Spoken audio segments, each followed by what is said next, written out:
अस्सलाम वालेकुम व्यूअर्स, मैं हूं राशिद हलीम और आज मैं बात करूंगा जो कानून साजी हुई है हुकूमत पाकिस्तान ने जो जॉइंट सेशन में कौमी असम्बली के जॉइंट सेशन में जो कानून साजी किया उस बारे में।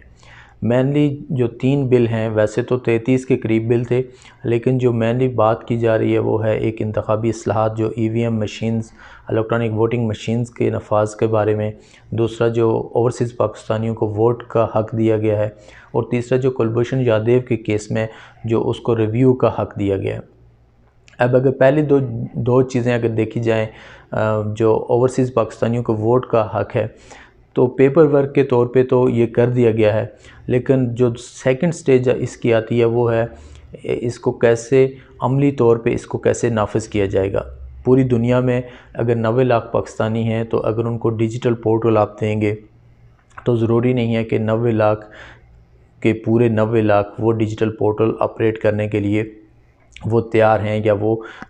इस काबिल हैं। क्योंकि हम यहाँ पे देखते हैं, मैं सऊदी अरब में हूँ, तो यहाँ पे अगर आप देखें कि जब कोविड-19 में सऊदी गवर्नमेंट ने कुछ एप्लीकेशंस मैंडेटरी कर दी कि हर आदमी के पास, चाहे वो सऊदी है या नॉन सऊदी है, उसके पास ये एप्लीकेशन होनी चाहिए, उसका एक्सेस होना चाहिए। तो बहुत सारे पाकिस्तानियों को बड़ा प्रॉब्लम हुआ उसमें। बहुत सारे पाकिस्तानियों के पास स्मार्टफोन्स नहीं थे, इंटरनेट की फैसिलिटी वो बहुत कम यूज़ करते हैं। उसके अलावा अगर थे भी तो उन एप्लीकेशंस को ऑपरेट करने में उनको प्रॉब्लम था। उसके अलावा अगर आप देखें, यहाँ पे जो हम पैसे भेजने के लिए बैंकों में जाते थे, तो पहले आज से 4-5 साल पहले क्या था कि हम जो कैश काउंटर पे जाते थे, वहाँ पे एक रिप्रेजेंटेटिव बैठा होता था, उसको जाके हम कैश देते थे, वो हमारे नाम से पैसे पाकिस्तान ट्रांसफ़र करते थे। लेकिन अभी उन्होंने ATM टाइप की मशीन्स वहाँ पे इंस्टॉल कर दी हैं, और जो भी आपका यूज़र है उसको एक ATM कार्ड के तर्ज़ का एक कार्ड बना के दे दिया है। आप अपने पैसे जाके उस मशीन में डिपॉज़िट करें और वहाँ से बेनिफिशरी ऐड करके आप जिस भी बेनिफिशरी को पाकिस्तान में भेजना चाहते हैं उसके नाम पे पैसे भेज सकते हैं। अब बहुत सारे बैंकों में और इस तरह से मनी एक्सचेंजर्स की जो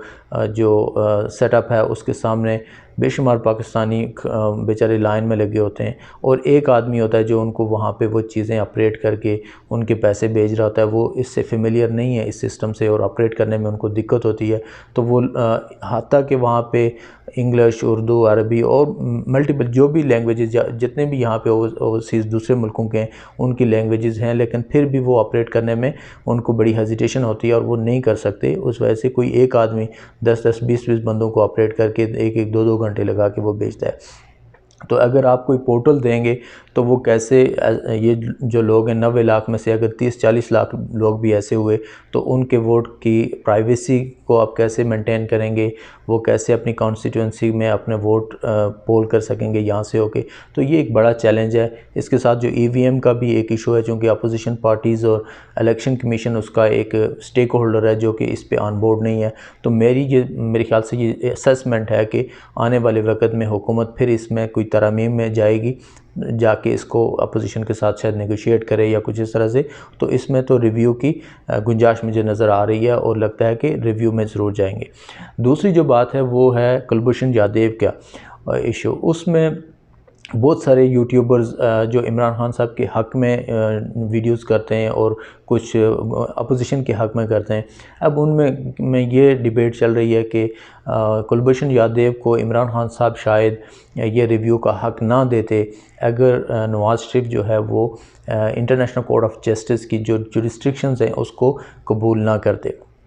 तो मेरी जो इसमें असेसमेंट है वो ये है कि, या जो मैं सोच रहा हूँ कि अगर इमरान खान साहब ने 2018 में पाकिस्तान की हुकूमत संभाली थी और नवाज़ शरीफ साहब इतना बड़ा जुल्म करके पाकिस्तान के साथ के कि एक दुश्मन मुल्क के जासूस को उन्होंने